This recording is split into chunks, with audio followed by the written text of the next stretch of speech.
Какво става, хора? Аз съм Родовиш, канал Тримас Футболист и днес ще рейтнем всички играчи на Арсенал, които са играещи в Евертън.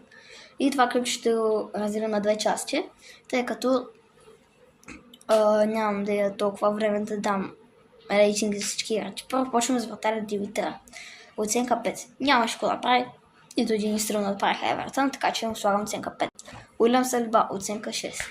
На него ще му дам оценка 6, защото създаде едно-две много добри положения и игра стабилно.